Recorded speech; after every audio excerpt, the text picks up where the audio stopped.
केलेलं नियोजन हे आज पूर्णत्वास जात आहे आणि आपल्या शाळेविषयी शाळेतल्या जुन्या आठवणींना उजाळा देण्यासाठी म्हणून आपली 26-27 वर्षापूर्वीची शाळा आणि आताची शाळा ही कशी दिसते ही आतुरता आपल्या मनामध्ये बाळगून आपण हा गेट टुगेदरचा कार्यक्रम आपल्याच शाळेमध्ये आयोजित केला। या कार्यक्रम आयोजित करण्यामध्ये प्रामुख्याने राम चक्रुटे, प्रताप देशमुख, पांचाळ, त्याचबरोबर त्याची सर्व टीम, सर्वांची नावं घेता येते कारण हे सगळे माझ्या हाताखालून शिकून गेलेले आहे। त्यामुळं नुसतेच शिकून गेलेले नाही तर भरपूर मार सुद्धा। आणि त्या काळामध्ये ख्याती अशी होती की मार्का शिक्षक कोण त्यांनी मार खाल्ला। अर्थात मारण्याचा उद्देश हा आमचा तुम्ही शिकून पुढे व्हावं, काहीतरी आपल्या आयुष्यामध्ये मोठं नाव कमवावं हाच शिक्षकाचा एक उद्देश असतो। आईचा किंवा वडिलांचा मार हा मार नसतो, तो प्रेमापोटी दिलेली एक शिक्षा असते की तुम्ही कुठेतरी पुढे जावं। म्हणून आई वडिलांच्या नंतर जे काही कुणी मार्ग दाखवत असतील तर ते शिक्षक दाखवतात। आणि म्हणून मी नेहमी म्हणत असतो की आई वडिलांच्या नंतर जर खरं पुण्यवान कोण असेल तर शिक्षक असेल। आणि शिक्षक होणं हे खरं तर भाग्य लागतं। आपल्या आपण पाहत असतो समाजामध्ये अनेक मोठमोठे अधिकारी होऊन जातात, कोणी कलेक्टर होईल, इंजिनियर होईल, डॉक्टर होईल किंवा वेगवेगळ्या क्षेत्रामध्ये ते चांगल्या हुद्द्यावर काम सुद्धा करत असतील। तेवढी त्यांना आठवण येत नसते, परंतु आपल्या शिक्षकांची, आपल्या गुरुजनांची आठवण येते। आणि एवढंच नव्हे तर एखाद्या विद्यार्थ्याने किंवा आपल्या मुलानं जर आगाऊपणा केला असेल, ऐकत नसेल, तर आई वडिलांच्या नंतर शिक्षकाचं नाव घेतलं जातं। तुला हेच शिकवलंय का तुझ्या शाळेमध्ये तुझ्या गुरुने? अशा पद्धतीनं सांगितलं जातं। जसं सासरी गेल्यानंतर एखाद्या मुलीला सासरवाडीचे चुकल्यानंतर तुझ्या आई वडिलांनी हेच शिकवलंय का, हे असं ज्यावेळेस टोमणा मारतात त्यावेळेस शिक्षकांनी सुद्धा तुला तुझ्या शाळेमध्ये हेच शिकवलंय का, अशा पद्धतीने विचारणा केली जाते।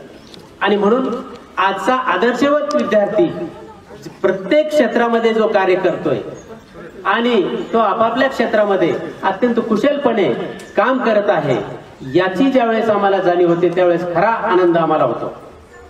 रामने ज्यावेळेस मला फोन केला, सर असं गेट टुगेदर आम्ही केलेलं आहे, ते नियोजन केलेलं आहे आणि प्रत्येकाला आम्ही बोलावलेलं आहे, प्रत्येक जण हजर राहणार आहे। रामला एवढंच सांगितलं, नियोजन चांगलं करा, अत्यंत चांगल्या पद्धतीनं तुम्ही सर्वांनी नियोजन केलेलं आहे। आणि रामने हेही सांगितलं की सर तुमची पत्रिका द्यायची आहे आणि पत्रिका देण्यासाठी घरी यायचं आहे।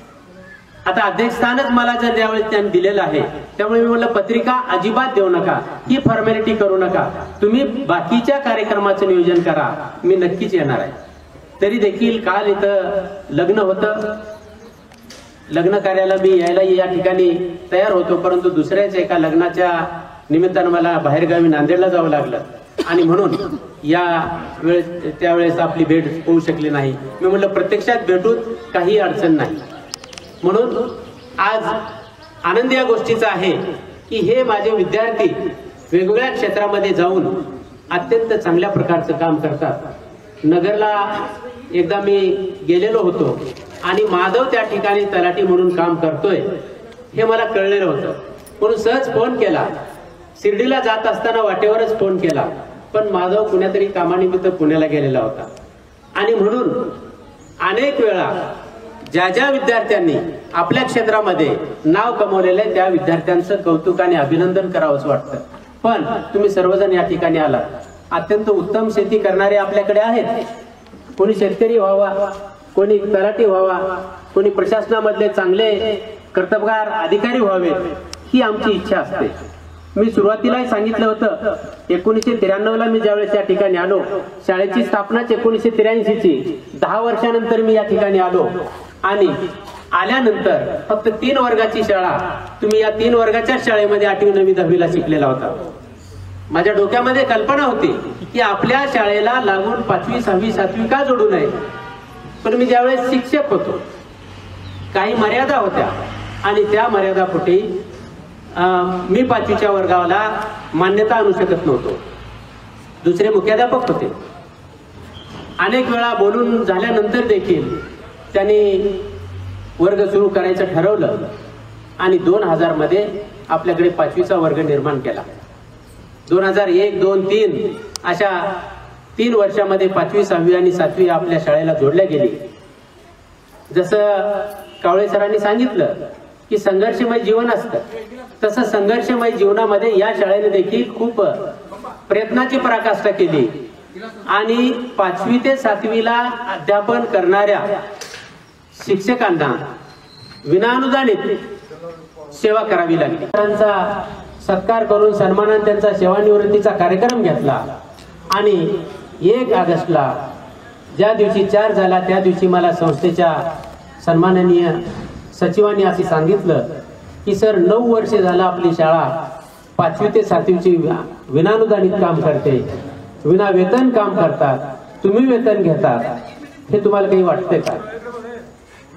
9 वर्षापर्यंत उपासपोटी काम केलेल्या शिक्षकांना पगार चालू करण्यासाठी मी तुम्हाला आणखी पुढचे 3 वर्ष देतो आणि 3 वर्षामध्ये किमान 20% तरी अनुदान त्याकडे म्हटलं. आणि मी ठरवलं, ठीक आहे म्हटलं, 9 वर्षापर्यंत जे अपयश आलेलं होतं ते येऊ द्या. प्रवेशाची प्रक्रिया चालूच होती. नुकतंच 1 ऑगस्टलाच माझ्याकडे 4 झालेला होता आणि गावात पालकांशी संपर्क साधला. विद्यार्थी संख्या एकाच दिवशी 17-18 टीसी उपलब्ध झाल्या आणि विद्यार्थी संख्येवर मग मात्र आपल्याला अनुदानाचा प्रश्न पुढे घेऊन जाण्यासाठी एक चांगला मार्ग निर्माण झाला. कधी कधी असं वाटायचं की माझ्याच विद्यार्थ्याला मी या शाळेमध्ये निवड करून घेतलेली होती, शरद पवार. आम्ही पगार उचलायला जायचं आणि ते घरी जायचे. खंत वाटायची. म्हणून त्यांना शब्द असा दिला होता की आता तुमचं सर्वात अगोदर पगार चालू करेन आणि त्याच्यानंतर मग शाळेच्या भौतिक सुविधेकडे लक्ष देईन. आणि म्हणून 3 वर्षाची जी अट संस्थेनं मला घालून दिली होती ती योगायोगानं अगदी मंत्रालयापर्यंत माझे संपर्क आणि संबंध चांगले असल्यामुळे जिल्हा परिषदेचे सर्व अधिकारी, डेप्युटी डायरेक्टरचे सर्व अधिकारी हे माझे चांगले संपर्क असल्यामुळे आणि चांगले संबंध असल्यामुळे मला अगदी 9 महिन्यामध्येच 80% अनुदान मिळाले. 1 ऑगस्टला चार्ज घेतला आणि 29 डिसेंबर पिचारे सराच्या स्मृती दिना दिवशी भरलेल्या कार्यक्रमामध्ये 80%चा ज्यावेळेस आदेश मी डॉक्टरांच्या हातामध्ये ठेवला त्यावेळेस डॉक्टरांचा आनंद गगनात मावेनासा झाला. आणि ते मला म्हटले की कशी किमया केली का मिळाली.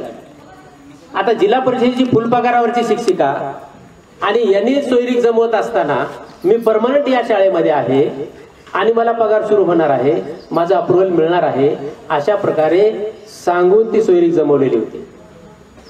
एका दिवशी त्या मुलीचे वडील आणि मुलीचा भाऊ माझ्या ऑफिसमध्ये आले आणि सर त्या पवार सरांचं मी विचारू नका, पगार नंतर सुरू करू.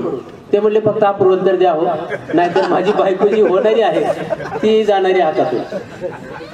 आणि मग संध्याकाळी 6 वाजता शिक्षण अधिकारीच्या कॅबिन मध्ये त्यांना स्वतःला घेऊन गेलो. त्यावेळी धुरे साहेब हे शिक्षण अधिकारी होते. 6 वाजता गेल्यानंतर त्यांनी मला म्हटले शाळेची वेळ काय आहे. मी म्हटलं 10 ते 4 आहे. मग 6 वाजता ऑफिसला कशाला आला. मी म्हटलं प्रसंगच तसा आहे सर, ऐकून तरी घ्या. एखाद्याच्या जीवन मरणाचा जर प्रश्न असेल तर त्यावेळेस आपण काम करायला काय हरकत आहे. आणि तुम्ही आता कुठं पगार देणार आहात, म्हणून तुम्ही फक्त अप्रुव्हल तरी द्या. ते म्हणले त्याला तर दुसरी बायको मिळू नका. मी म्हणलं तुम्हाला काय करायचंय, तुम्ही फक्त एक कागद द्या. आणि मग आग्रह धरून त्यांना सगळं दाखवून संध्याकाळी 8:30-9 वाजता मी त्यांच्याकडे अप्रुव्हल घेतलं. पवार सरांच्या सासऱ्याला आणि मेहुण्याला 1-1 कॉपी दिली आणि त्या दिवशीपासून मग मात्र त्यांचं पत्रिका वाटायला सुरुवात झाली. म्हणजे एखाद्याच्या जीवनामध्ये देखील आपण कशा पद्धतीने काम पडतो हा मुद्दा सांगायचा. आपल्या या विद्यालयामधून मुलाला स्वतःच्या पायावर जोपर्यंत उभा राहत नाही तोपर्यंत आपण त्याच्या लग्नाच्या विषयी अजिबात डोक्यामध्ये विचार आणू नका. हे जग अत्यंत स्पर्धेचं आहे आणि या जगामध्ये आपण जर शिकवलो तरच टिकलो. अन्यथा आता नुसते शेतकरी तुमच्याकडे 10वीं एकर जरी शेती असली तरी मुलगा काय करतो, आरामीत ठेवेल का, अशा प्रकारचा आईवडिलांचा विचार आहे. आणि म्हणून आपण आपल्या मुलांना चांगल्या पदावर जाईपर्यंत शिकवा. मी तर असं स्वप्न पाहिलं या शाळेच्या विषयी की या शाळेचा एक तरी विद्यार्थी कलेक्टर होऊन यावा आणि मी त्याचा सन्मान करावा. आता या शाळेचे विद्यार्थी कलेक्टर होण्याच्या मार्गावर आहेत. येत्या 1-2 वर्षामध्ये नक्की कलेक्टर होऊ शकते. कारण एक विद्यार्थी तर आता माझी CEO म्हणून कार्यरत आहे, मंजुषा गुरमे नावाची. ती आयुक्त झालेली आहे, आता बदली झाली तिची लातूरहून माजलगावला. आणि ज्यावेळेस ती PSI ची परीक्षा उत्तीर्ण झाली, पहिला सत्कार मी शाळेकडून तिचा इथं केला आणि तिला एकच सांगितलं की तू MPSC केलेली आहेस, पोलीस डिपार्टमेंट मध्ये गेलेली आहेस, आणखी तुला पुढचं जर समजा पद घ्यायचं असेल तर एखादं वर्ष आणखी परीक्षेसाठी तू संधी दे. आणि खरंच त्या मुलीनं ऐकलं आणि त्या मुलींना ऐकून 1 वर्षाची मेडिकल रजा टाकून परत अभ्यास केला आणि उपायुक्त म्हणून पहिल्यांदा आष्टीकडा नगर जिल्ह्यामध्ये ती जॉईन झाली. आणि त्यानंतर मग आपल्या लातूरला देखील महानगरपालिकेची उपायुक्त म्हणून आलेली होती. आता आयुक्त म्हणून तिची पदोन्नती झालेली आहे. एक दिवस नक्की ती कलेक्टर होते, वेळ लागेल, कलेक्टर होते. आपल्याच गावचा विद्यार्थी गेली 4 वर्ष झालं दिल्लीमध्ये कलेक्टरची परीक्षा देतोय, खंदाडे, आणि तोंडी परीक्षेमध्ये एखाद्या 2 मार्कावरून जातोय. कोरोनाच्या काळामध्ये या ठिकाणी तो आलेला होता. 10 वेळेस UPSC परीक्षा तो नापास झाला, 10 वेळेस, 11व्या वेळेस तो IPS पास झाला. आणि तो महाराष्ट्रामध्ये आता SP म्हणून वेगवेगळ्या जिल्ह्यामध्ये कार्यरत आहे. म्हणून एखाद्या वेळेस IPS जरी आला आपल्या लेकराला, रागावू नका, त्याचं मनोबल कमी करू नका, तर मनोबल वाढवा. मी माझं स्वतःच एक उदाहरण देतो, कारण आपल्या सर्वांना भुका लागलेल्या आहेत. आपण सकाळपासून या ठिकाणी थांबलेला आहे. मी माझ्या घरचंच उदाहरण मी आपल्या समोर देतोय, कारण मला 3 अपत्य, 2 मुली आणि 1 मुलगा. मोठी मुलगी आता डॉक्टर झाली, ती स्वतःचं क्लिनिक लातूर या ठिकाणी आहे. दुसरी मुलगी इलेक्ट्रिकल इंजिनियर झाली. मुलगा 12वी मध्ये DGCA ची परीक्षा पास झाला, पहिल्या अटेम्प्ट मध्ये तो वैमानिक झाला. आणि मग वैमानिक झाल्यानंतर त्याला हैदराबादला मी सोडून आलो. आईचं कधी कधी प्रेम सुद्धा करिअर मध्ये आडवं कसं येतंय. म्हणून तुम्ही आता सर्व माता झाला, नुसत्या माझ्या विद्यार्थिनी नाहीत तर आई आहात. म्हणून मुलाच्या करिअर मध्ये बाधा निर्माण होईल असं कधीही तुम्ही आपलं मातृत्व त्या मुलाच्या करिअरच्या आडवं येऊ देऊ नका. मी मुलाला हैदराबादला नेऊन सोडलो, जवळपास 14 विमानं उडवली. योग असा होता, दुर्दैव असं झालं की मुंबईच्या घाटकोपरमध्ये एक विमान कोसळलं. ते बेंगलोरचं होतं आणि कोसळल्यानंतर शिकाऊ पायलट 5 जागेवर गेले. आणि ती टीव्हीवर बातमी आली, पेपरमध्ये बातमी आली. आणि मग त्यानंतर मुलाच्या आईनं, अर्थात माझ्या पत्नीनं सगळं सर्वस्व सोडलं, माझ्या मुलाला अगोदर घेऊन या म्हणून. मी आपल्या शाळेकडे निघून आलो राग. मी म्हटलं मुलाला आता बाहेर इकडे परत आणणार नाही, मी त्याला वैमानिक केलंय, त्याच्या क्षेत्रामध्ये करिअर करू दे. परंतु आईचं मातृत्व ज्याला म्हणतात त्यांनी मुलाला फोन केला परस्परच मी इथे शाळेत आल्यानंतर, आणि तू अर्जंट ये, तुला आई पाहिजे का तू तुझं करिअर पाहिजे. आता मुलगा काय विचार करेल, आईच पाहिजे ना. आणि म्हणून तो इथं आला. आणि आल्यानंतर मी शाळेतून परत गेल्यानंतर मुलगा अचानक घरी आलेला. तू म्हणलं कसं काय आला, तर आईनं असं सांगितलं होतं की अर्जंट आहे म्हणून, घरी काय घडलंय की म्हणून मी पळत आलो. आणि मग समजावण्याचा खूप प्रयत्न केला, परंतु मी त्यामध्ये यशस्वी झालो नाही. आता रामनं म्हटलं ना, तुम्हाला काही कळत नाही, तुम्ही गप्प बसा, असं सर्वांनी मला सांगितलं. आता कळत नाही म्हटल्यावर ठीक आहे, मी गप्पच बसतो. आणि मग मुलानं म्हटलं डॅडी तुम्ही समजूतदार आहात, महाराष्ट्रामध्ये नामांकित नंबर 1च्या कॉलेजला मी ऍडमिशन घेतो, तुम्ही काळजी करू नका, ही गेलेले पैसे गेलेत, पण आता इथून पुढे मी तुम्हाला खर्चात घालणार नाही.